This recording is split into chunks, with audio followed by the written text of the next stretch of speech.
Welcome to the press conference. I'd like to issue two messages. Premier of the State Council Li Qiang will attend the 16th annual meeting of the new champions in Tianjin from June 24th to June 25th. Premier Li Qiang will attend the opening plenary and deliver a special address, meet with press, foreign guests, and have a conversation with representatives of the foreign business community. President of Ecuador, Noboa, Prime Minister of Singapore, Lawrence Wong, Prime Minister of Kyrgyzstan, Kassim Aliyev, and Prime Minister of Senegal, Sonko, and Prime Minister of Vietnam, Pham Minh Chinh, will attend the AMNC. Over 1,700 representatives from the political, business, and academic and media communities from over 90 countries and regions will also take part in the AMNC. At the invitation of the member of the Political Bureau of the CPC Central Committee and Minister of Foreign Affairs, Wang Yi, Armenia's Prime Minister Arayant Mirzoyan will pay official visit to China from June 24th to 27th. Now you may raise your questions.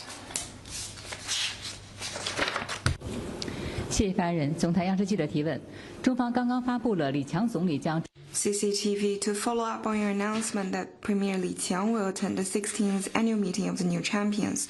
What does China expect to achieve through the event?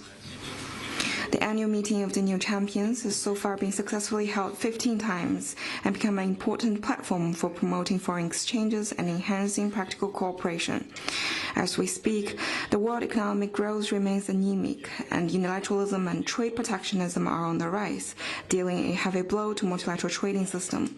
Against this backdrop, the number of registered guests for this year's meeting reached a new high, which once again shows the will of all parties in upholding economic globalization and the free trade system, as well as their positive attitude toward enhancing economic and trade exchanges and cooperation with China. We look forward to working with participating guests from all countries to inject more stability and certainty to the world economy. Next one, please. 谢谢发言人。中新社记者提问：据报道，俄罗斯、中国、巴基斯坦。 China News Service is reported that Russia, China, and Pakistan have proposed a draft resolution to the UN Security Council. Can you brief us on that?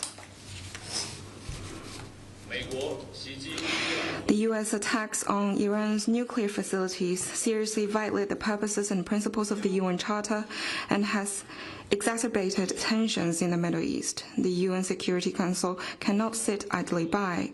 China, Russia, and Pakistan proposed a draft resolution to the UN Security Council calling for an immediate and unconditional ceasefire, protection of civilians, respect for international law, and engagement in dialogue and negotiation.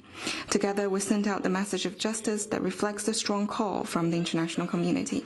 We hope that the Council members can jointly support the draft resolution and enable the Security Council to play its role for the maintenance of international peace and security. Next one, please.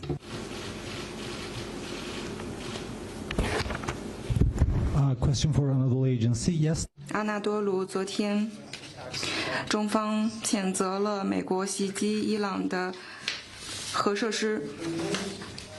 现在，全世界看到了美方对于一个主权国家进行了侵略，使用武力，并且美方也有危险的先例，也就是攻击核设施。中方对此有何评论？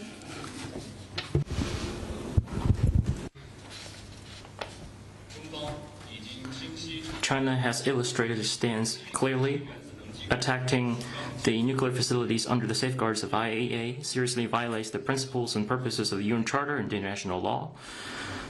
China urges parties to the conflict to prevent the escalation of the situation and firmly rejects the spillover of the battlefield and get back on the track of political settlement. China is willing to work with relevant sides to enhance coordination and communication, pull strength, uphold justice, and play a constructive role of restoring peace in the Middle East.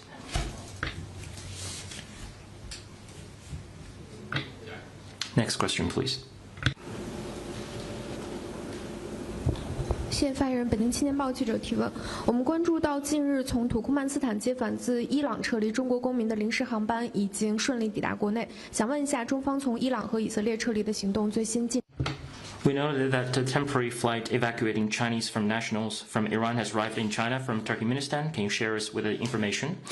Acting on the decisions and plans of Party Central Committee, the Ministry of Foreign Affairs, China diplomatic and consular missions in Iran and other countries, the Ministry of Transport and Civil Aviation Administration worked together for the evacuation of 3,125 Chinese nationals from Iran to safety. Among them, there are a 10-year-old baby, a 70-year-old senior, and citizens from Hong Kong and Taiwan. As the Chinese nationals who are willing to leave Iran have all been safely evacuated. The large-scale and well-ordered evacuation of Chinese personnel in Iran has been completed by the Chinese government. At the same time, China's embassy in Israel helped and organized the evacuation of over 500 Chinese nationals from Israel to safety, and helped some nationals from the UK, India, and Poland safely evacuate. During the evacuation, countries including Iran, Azerbaijan, Turkmenistan, Armenia, Turkey, Iraq, the UAE, Oman, Kuwait, Egypt, and Jordan offered China valuable support. We express sincere appreciation for that. Still, some Chinese nationals choose to stay in Iran and Israel. Our ministry reminded them to stay safe. Our colleagues in Chinese diplomatic and consular missions in Iran and Israel have stayed on their post and will continue to do everything possible to offer Chinese nationals their assistance.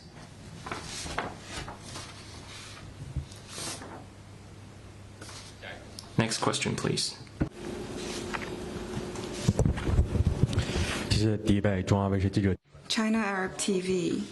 Yesterday, Iran's parliament backed the closing of the Strait of Hormuz, but it's up to Iran's Supreme National Security Council to make the decision. What's China's response, and did China have phone calls with the Iranian side?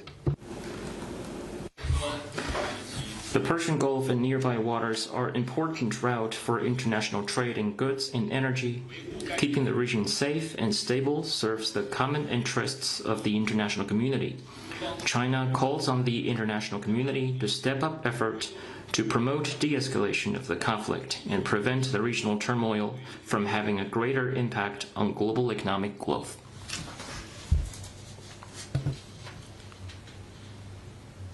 Next question, please. 发言人好，中国日报提问：近日，中国、孟加拉国、巴基斯坦三方赴外。 The China-Pakistan-Bangladesh Vice Foreign Minister Foreign Secretary meeting was held in Kunming, Yunnan. Can you share with some information?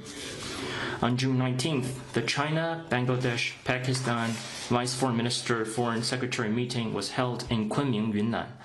Chinese Vice Foreign Minister Sun Weidong, Bangladesh's Acting Foreign Secretary Ruhul Alam Siddiq, and Pakistan's Additional Foreign Secretary for Asia-Pacific, Imran Siddiqui attended the meeting, and Pakistani Foreign Secretary Amma Balak joined the first phase of the discussion via video link. Bangladesh and Pakistan are China's good neighbors, friends, and partners. They're also China's key cooperation partner in high-quality Belt and Road cooperation. As important countries in the Global South and the region, the three countries share the mission to achieve national rejuvenation and modernization. The trilateral cooperation between the three countries is in the interests of their people and conducive to regional peace, stability, development, and prosperity. The meeting was fruitful in four aspects. First, the three sides agreed to work together under the principles of good neighborliness and friendship, equality and mutual trust, openness and inclusiveness, shared development and mutual benefit, and focus on growing the economy and making people's lives better. Second, the three sides agreed to discuss and implement cooperation programs in 12 areas, namely industry, trade, maritime affairs, water resources, climate change, agriculture, human resources, think tank, public health, education, culture, and youth. Third, the three sides will establish a working group at the Director General level and turn the vision of cooperation into reality in a result-oriented way. Fourth, not targeting any third party, the trilateral cooperation upholds true multilateralism and open regionalism and aims to improve the livelihood of people in this region. Next question, please.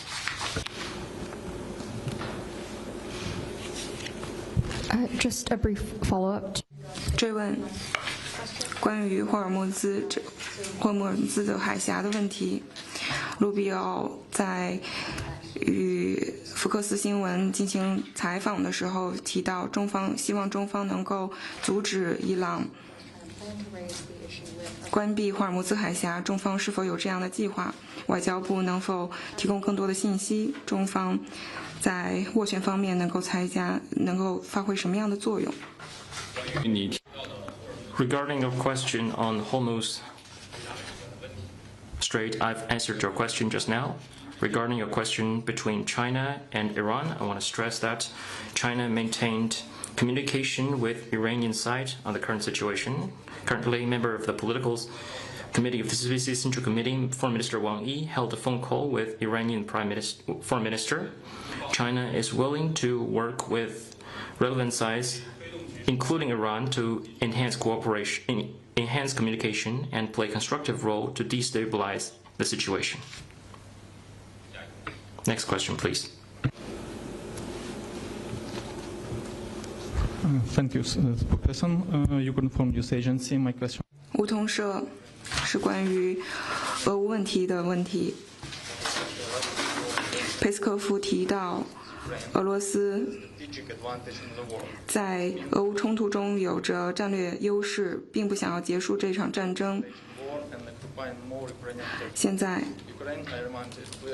逼迫防御俄罗斯的大规模竞争和攻击是乌克兰现在面对的情况。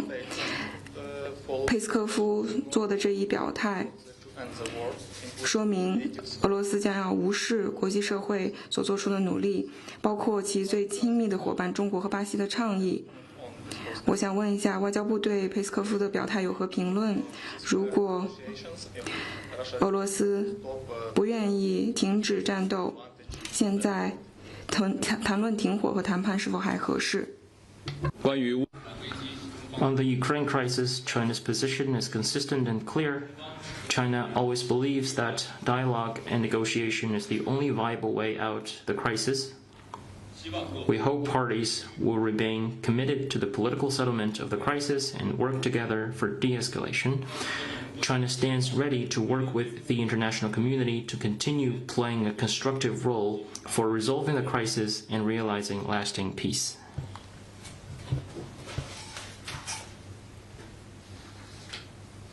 Next question, please. Question for another agency. 阿纳多卢，霍尔木兹海峡将近1/2的中国进口石油都要通过这一海峡进行运输。中方有没有其他的计划？如果海峡被关闭的话，那么如何进行运输？第二，你刚才提到了王毅和伊朗外长的通话，这是美方攻击伊朗核设施之后所进行的通话。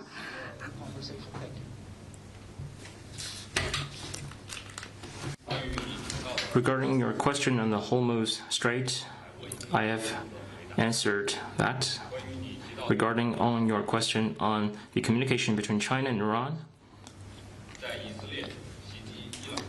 after Israel's attack on Iran, Foreign Minister Wang Yi has held a phone call with the Iranian Foreign Minister.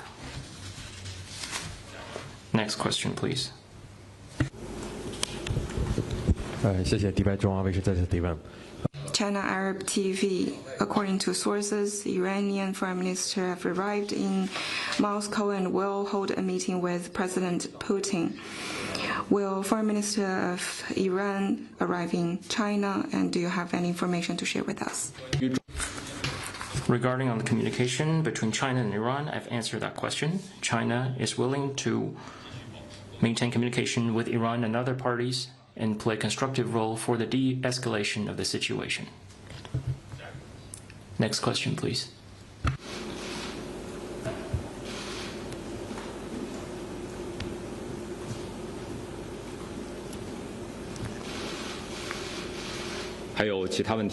Any other questions?